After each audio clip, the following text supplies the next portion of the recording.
Sir కూటమి ప్రభుత్వం అధికారం చేపట్టి దాదాపు 1 ఇయర్ అవుతుంది. ఈ 1 ఇయర్ కాలంలో పరిపాలన విధానం ఎలా ఉంది? ఎలా ఉంది పరిస్థితి? అప్పటికిప్పుడు గాని పెద్దగా ఏదో చాలా మార్పులొచ్చినియి. అంతా రాష్ట్రాన్నంతా కూడా విధ్వంసం చేశారు. ఆ విధ్వంసాన్ని మేము సెట్ చేస్తున్నాం అంటారు. నిజంగా వైసీపీ ప్రభుత్వం రాష్ట్రాన్ని విధ్వంసం చేసిందా?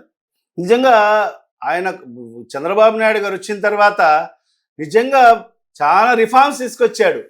ఎప్పుడు కూడా లేనటువంటి కక్షపూరితమైన పరిపాలన కొనసాగుతుంది. రెడ్ బుక్ పరిపాలన కొనసాగుతుంది. ఎక్కడైనా దేశంలో ఈరోజు అనేక రాష్ట్రాలు ఉన్నాయి. ఎక్కడైనా రెడ్ బుక్ పరిపాలన కొనసాగుతుందా? లేదు. ఒక్క మన రాష్ట్రంలోనే.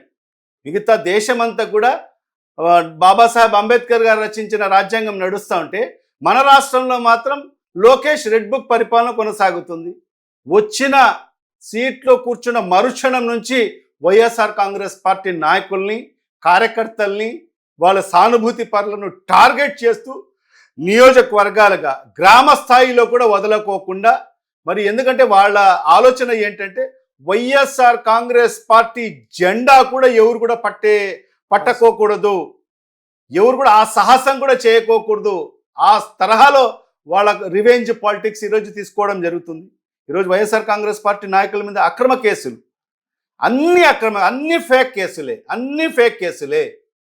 మరి అన్ని కేసులు పెట్టి ఎప్పుడో కేసుల్ని మళ్ళా తోడి మరి దాన్ని సెక్షన్లను అన్ని కూడా మార్చివేసి మరి ఈరోజు నాన్ బెయిలబుల్ సెక్షన్స్ పెట్టి మరి వాళ్ళని ఏ రకంగా ఇబ్బందులు పెడుతున్నారు. ఈరోజు 100 రోజులు ఈరోజు వాళ్ళకు జైల్లో పెట్టే పరిస్థితి మనం చూస్తున్నాం. చిన్న కార్యకర్త స్థాయి. ఈరోజు ఏంటంటే ఒక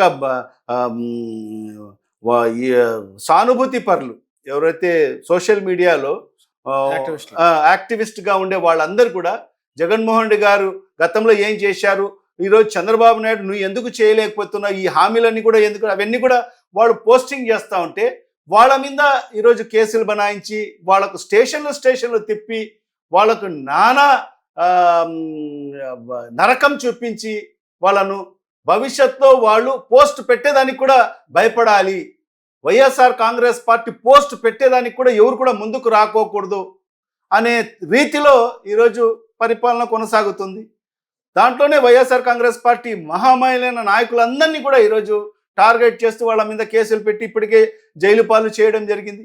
మరి ఈరోజు అన్నీ కూడా ఫేక్ కేసులు పెట్టేసి ఈ రకంగా ఇది ఒక విప్లవాత్మకమైన మార్పు తీసుకొచ్చారు ఈ రాష్ట్రంలో. ఎక్కడ పరిపాలన మీద వాళ్ళు దృష్టి లేదు.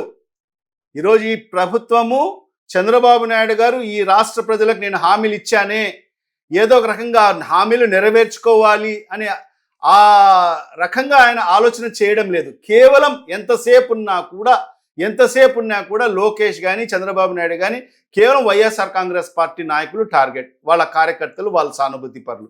మరి ఇదే ఈ రాష్ట్రంలో ఇప్పటికీ ఈ సంవత్సరం కాలం జరిగింది. ఎక్కడ అభివృద్ధి లేదు, ఎక్కడ సంక్షేమం లేదు.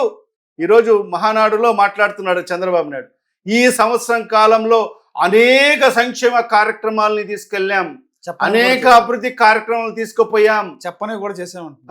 ఏం చెప్పలేదు, చెప్పినట్టే ముందు చెప్పయ్యా. నువ్వు హామీలుగా బాండ్లు ఇచ్చావు, ఇంటింటి కాడికి వెళ్ళి బాండ్లు ఇచ్చావు, బాండ్లు ఇచ్చి నీ సంతకాలు పెట్టి బాండ్లు ఇచ్చి మరి ఆ బాండ్ల పరిస్థితి ఏంటి? ఈ సంవత్సరం 12 నెలలు అవుతుంది. 12 నెలలు నువ్వు ఏం నువ్వు ఇచ్చిన కార్యక్రమం, ఇచ్చిన ఆ వాగ్దానాలు ఏ ఒక్క వాగ్దానం నెరవేర్చావు? అది చెప్పు. కానీ ఎన్నో సంక్షేమ పథకాలు మేము అమలు చేశాం, ఎన్నో అభివృద్ధి కార్యక్రమాలు చేశామంటున్నాం. ఏం అభివృద్ధి కార్యక్రమం చేశావు? 20 లక్షల మందికి ఉద్యోగాలు ఇస్తామని చెప్పావు. ఏమిచ్చావు? ఒక్కరికన్నా ఉద్యోగాలు ఇచ్చావా? ఉండే ఉద్యోగాల్ని ఊడబెరికావు నువ్వు. ఈరోజు వాలంటీర్లుగా సుమారుగా 2.5 లక్షల మంది. ఏం చెప్పావు వాళ్ళని ఎన్నికల ముందు? నేను అధికారంలోకి వస్తే మీకు జగన్మోహన్ రెడ్డి 5,000 ఇస్తున్నాడు, నేను 10,000 ఇస్తాను, మీ వాలంటీర్ వ్యవస్థను కొనసాగిస్తావు అని చెప్పి వాళ్ళందరినీ కూడా నమ్మబలికావు. వాళ్ళందరినీ కూడా నువ్వు వాడుకున్నావు ఎలక్షన్లో. వాళ్ళందరినీ కూడా పాపం ఆశపడి ఇప్పుడు 5,000 వస్తుంది, చంద్రబాబు నాయుడు ముఖ్యమంత్రి అయితే 10,000 రూపాయల నెలలో మాకు జీతం వస్తుందని చెప్పి ఆశపడి వాళ్ళందరూ కూడా నీకు ఓట్లు వేశారు. ప్రజల చేత చెప్పి ఓట్లు వేయించారు. ఎందుకంటే మా నాయకుడు వాలంటీర్లకు అంత పెద్దపీట వేశాడు. ఎందుకంటే ఏ సంక్షేమ పథకాలు కూడా వాళ్ళ ప్రజలకు అందియాలంటే కార్యకర్తలకు ఎక్కడా వాళ్ళ ప్రమేయం లేదు. వాలంటీర్లు, సచివాలయంలో పనిచేసే సెక్రటరీలు వాళ్ళు వాళ్ళు నిర్ధారిస్తారు ఎవరు బెనిఫిషరీస్ అని చెప్పి, ఎలిజిబుల్ బెనిఫిషరీస్ అని. ఆ రకంగా ఆ వాలంటీర్స్ ఎవరైతే వాళ్ళు తీసుకుని వాళ్ళ అప్లికేషన్స్ ఫిల్అప్ చేసి తీసుకెళ్తారో మరి వాళ్ళకందరికీ కూడా ఈరోజు సంక్షేమ పథకాలు కూడా అన్ని కూడా అందాయి. మరి ఆ దిశలో వాలంటీర్ల యొక్క ప్రమేయం కొద్దిగా ఉంటుంది ఓటర్ల మీద. మరి అవన్నీ కూడా 10,000 రూపాయలు వస్తుందని చెప్పి వాళ్ళందరూ కూడా చంద్రబాబు నాయుడుకు తెలుగుదేశం పార్టీకి ఓటు వేయించారు. మరి ఈరోజు నువ్వు అధికారంలోకి వచ్చిన తర్వాత నువ్వు ఏం మాట మార్చావు? వాళ్ళని మోసం చేయలేదా? మరి ఈ రకంగా నువ్వు ఒక్కరికి ఉద్యోగం ఇవ్వలేదు, ఉన్న ఉద్యోగాల్ని పీకేసావు, అన్ని వ్యవస్థల్ని నాశనం చేశావు. నువ్వు ఈరోజు చేస్తుంది ఏంటంటే కేవలం ఒక అరాచక పాలన, ఒక కక్ష సాధింపు అంతే. ఎవరు మా నాయకులకు మా పార్టీకి వ్యతిరేకంగా పనిచేశారు వాళ్ళందరినీ కూడా ఐడెంటిఫై చేయాలా, వాళ్ళ మీద అక్రమ కేసులు పెట్టాలా, వాళ్లకు జైలు పాలు చేయాలి, వాళ్ళ కుటుంబాలకు ఇబ్బంది పెట్టాలి. ఇదే నువ్వు ఈ సంవత్సరం కాలంలో చేసింది.